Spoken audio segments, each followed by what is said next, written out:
Folk Tale: The White Chrysanthemum. Once upon a time, there was a mother and her daughter who lived in a small hut in a quiet village. The father had passed away early, so the mother and daughter had to work hard just to have enough to eat. Every day, even before the rooster crowed at dawn, the mother would wake up to work tirelessly until late at night. One day, the rooster had been crowing for a long time, but the mother still had not woken up. The little girl woke up and rushed to her mother, only to realize that she was sick. What could she do now? In this desolate place and their life of poverty? She could only cover her mother with her only warm jacket and sit beside her, tending to her. From time to time, her mother weakly opened her weary eyes to look at her child. One afternoon, as the sunlight shone through the gaps in the thatched wall, the mother suddenly woke up. "My dear child, go and find a doctor. I am feeling very unwell." The little girl hurriedly set off. As she walked, she worried about her mother. After traveling a long distance, she met an old man with silver white hair. Seeing her walking alone, the old man asked, "Where are you going in such a hurry, child?"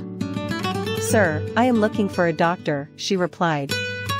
"My mother has been sick for a long time, and her condition is getting worse." Claiming to be a doctor, the old man asked her to lead him home to examine her mother. When they arrived home, after checking the mother's pulse, the old man turned to the little girl and asked, "Is it just you and your mother living here?" "Yes, sir," she replied. "Since your mother fell ill, how have you been taking care of her?" "Sir, I have just been staying by her bedside, trying to keep her happy." "Your mother is seriously ill," the old man said. "I will do my best to cure her. Go to the big banyan tree at the edge of the forest and bring me a beautiful white flower." Outside, the weather was freezing. The little girl had only a thin jacket on her body. She silently walked through the bitter wind, her heart filled with worry for her mother. She walked and walked until her legs grew tired, finally reaching the big banyan tree at the edge of the forest.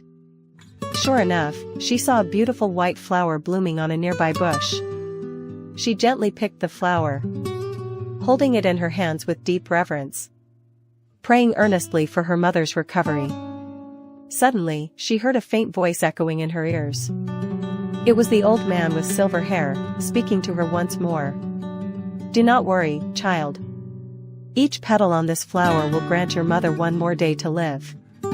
The little girl looked down at the flower and began to count.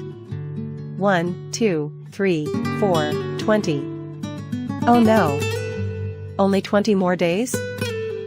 After thinking for a moment, the little girl quietly ran behind the banyan tree. Gently, she tore each petal of the flower into many thin strands. The flower suddenly became magical. Each delicate strand transformed into a long, smooth petal, pure white, just like her innocent and devoted heart. More and more petals appeared, multiplying beyond count. She held the strange flower in her hands, cherishing it. "Oh my! How wonderful!" she cried in joy. She dashed home as fast as she could. When she arrived, the old man with silver hair stepped out, smiling warmly. "Your mother has recovered," he said. "This is the reward for your filial piety." Since then, every year in the fall, flowers with many small, long, smooth petals often bloom, looking very beautiful. That is the white chrysanthemum. Moral lessons. Cherish and care for your parents while you still can. Filial piety and sincere love can create miracles. No matter how small, everyone can achieve great things if they have love and determination. This story is not only for children but also a meaningful reminder for everyone about the value of family bonds.